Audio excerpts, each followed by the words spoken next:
बड़ी गजब की दुनिया है साहिब। बागेश्वर धाम के सरकार उर्फ धीरेंद्र कृष्ण शास्त्री इस वक्त पूरे देश में मशहूर हो चुके हैं। एबीपी के पत्रकार ने बाबा जी का जब से जय घोष किया है, जब से जय जयकार किया है, उनका वीडियो सोशल मीडिया पर छाया हुआ है। अब धीरेंद्र शास्त्री कह रहे हैं कि सनातन धर्म पर हमला हो रहा है, सनातन धर्म पर हमला करने वालों का बहिष्कार किया जाना चाहिए। ऐसे कहने का मतलब ही होता है कि जिन लोगों का धर्म सनातन नहीं, वही लोग सनातन धर्म पर हमला करते हैं। जब भी सनातन धर्म पर हमला करने की बात आती है तो एक खास समुदाय को निशाना बनाया जाता है। इंदौर म्युनिसिपल कॉर्पोरेशन के अधिकारी पर क्रिकेट के बल्ले से मारने वाले लफंगे आकाश के अब्बा यानी कैलाश विजयवर्गीय कह रहे हैं कि मजारों पर सवाल क्यों नहीं उठाते। पर सवाल है कि इस्लाम में मजारों पर कूदने, उछलने, लोटने फोटने वालों को क्या कहा जाता है? तो कान खोलकर सुन लीजिए, ऐसे लोगों को पागल कहा जाता है, दिमागी तौर पर मानसिक दिवालिया कहा जाता है, मानसिक बीमार कहा जाता है।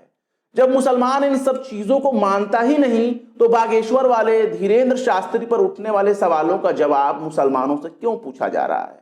मुसलमान इन सब चीजों को गलत मानता है, चाहे ऐसा करने वाला टोपी लगाता हो या टीका। अगर इस तरह के चमत्कार में इतनी पावर होती तो सिकंदर पोरस को नहीं हराता। पुर्तगाल, डच, फ्रेंच, अंग्रेज इन चमत्कारों को और भूत प्रेत को देखकर, चुड़ैलों को देखकर भारत से भाग गए होते। कदम रखते ही भालू, बंदर, भैंस, सियार, हाथी, सूंड, सांड बन गए होते।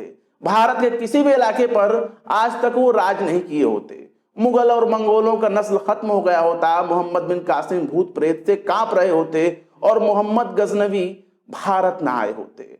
मोहम्मद गौरी मजारों पर लौट रहे होते और मुसलमान इन सब चीजों को मान रहा होता तो तेल के खेल में अमेरिका और पश्चिमी देशों ने मिडिल ईस्ट की धज्जियां ना उड़ाई होती, ईट से ईट ना बजाया होता, फर्स्ट और सेकंड वर्ल्ड वॉर ना हुआ होता और सब कुछ भूत प्रेत चमत्कार से ठीक हो गया होता।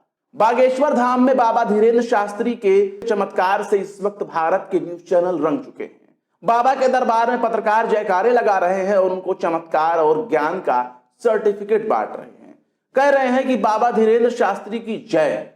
पर शास्त्री बाबा मजारों की चादर और चर्च के कैंडल का जिक्र कर रहे हैं, मजारों पर लौटने वाले बीमार और पागलों का जिक्र कर रहे हैं, ईसाई मिशनरियों के किसी हेलेलुया नाम की बीमारी का जिक्र कर रहे हैं और कह रहे हैं कि हम पर सवाल उठाने का मतलब सनातन धर्म पर सवाल उठाना।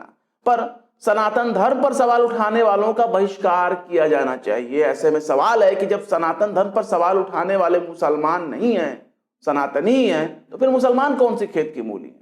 पूरी दुनिया में मेडिकल साइंस का निजाम संभालने वाले ज्यादातर ईसाई ही आपको मिलेंगे। इन हरकतों को मूर्खता वो भी मानते हैं। भारत में पढ़े लिखे हिंदू सनातनी भी इसे ढकोसला और अंधविश्वास मानते हैं। लेकिन अगर बात सिर्फ मुसलमानों की है तो उनके पास अपनी खुद की शरीयत है।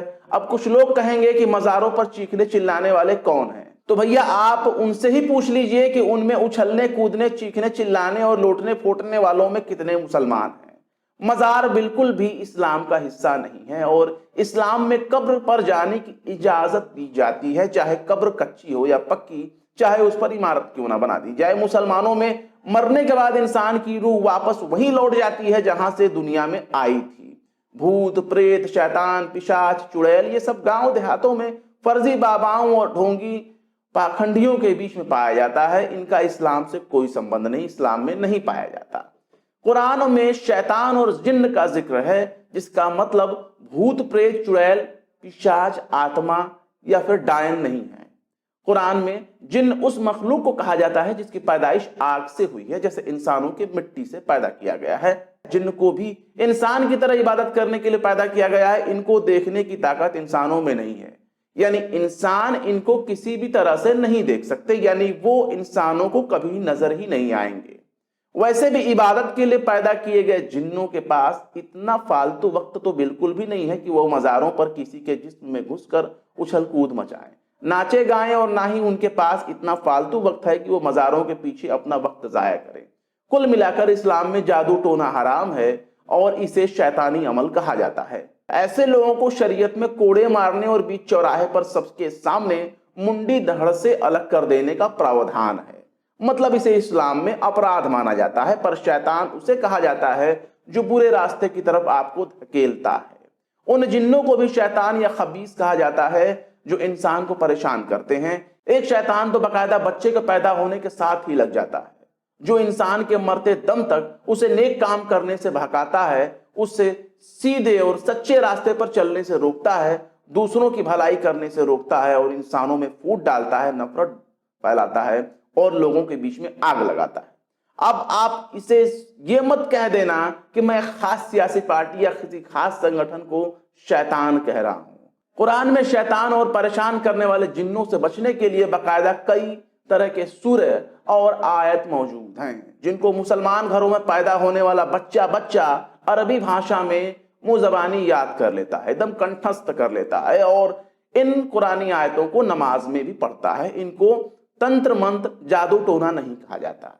इस्लाम में भले ही भूत प्रेत चुड़ैल पिशाच प्रेत आत्मा जादू टोना काला जादू का कोई वजूद ना हो, लेकिन अगर कोई मुसलमान इन चीजों पर यकीन करता है या विश्वास करता है तो उन्हें बहुत बड़ा जाहिल, अनपढ़ और ऐसा करने वालों लोगों को बहुत ही बड़ा 420 कहा जाता है। ईसाई और यहूदी भी जिन्न के वजूद को स्वीकार करते हैं, क्योंकि इस्लाम, क्रिश्चियनिटी और यहूदियत की बुनियाद हजरत इब्राहिम अलैहिस्सलाम की नस्ल से हुई है और सबके रवायत आपस में कुछ न कुछ थोड़ी बहुत मिलती रहती है। भले ही इंसानों के पास जिन्नों को देखने की ताकत ना हो, लेकिन शैतानों को जरूर देख सकते हैं। अब आप ये मत कहना कि शैतान से मेरा मुराद क्या है, असली शैतान किसे कहते हैं ये आप समझ सकते हैं। वैसे उन लोगों को धीरेन्द्र शास्त्री से संपर्क करके अपनी वंशावली या सजरा तैयार कर लेना चाहिए जिनको अपने बाप दादा परदादा और उनके बाप दादा का नाम और पता मालूम नहीं हो। वैसे भी बागेश्वर धाम वाले शास्त्री बाबा चाहे तो अपनी दिव्य दृष्टि से शम्स तबरीज का सजरा खंगाल सकते हैं। उनको हमारे सजरे में एक भी पाखंडी नहीं मिलेगा। और हाँ, हम अपने बच्चों की अम्मा की कोई गारंटी नहीं ले सकते, उसके बारे में शास्त्री बाबा ज्यादा बेहतर जानते हैं। तो आइंदा अगर कोई मज़ारों और बाबाओं के दरबार में झूमने वाले लोगों का वीडियो दिखाकर आपसे सवाल पूछे तो आप हमारे इस वीडियो को दिखा दीजिएगा और बता दीजिएगा कि मुसलमान खुद ही से गैर इस्लामी मानते हैं और ऐसी हरकतों को इस्लाम में पागलपन कहा जाता है। इस्लाम का इनसे दूर दूर तक कोई नाता नहीं है। फिलहाल क्या कहेंगे इस वीडियो के बारे में कमेंट बॉक्स में जरूर बताएं। वीडियो पसंद आए तो लाइक करें, शेयर करें और बेबाक निष्पक्ष स्वतंत्र पत्रकारिता को सपोर्ट करने के लिए हमारे चैनल टाइम्स मेल को जरूर से जरूर सब्सक्राइब करें और हाँ, बेल आइकन का घंटी वाला बटन जरूर दबा दें ताकि हमारे चैनल पर आने वाले नए वीडियो की नोटिफिकेशन आपको फौरन ही मिल जाए। फिर मिलते हैं किसी और वीडियो में एक नई खबर के साथ। शम्स तबरीज को दीजिए इजाजत। जय हिंद। तो देख लिया आपने हमारे इस वीडियो को। हमें उम्मीद है कि आपने हमारे वीडियो को लाइक किया होगा और दूसरों को भी शेयर किया होगा।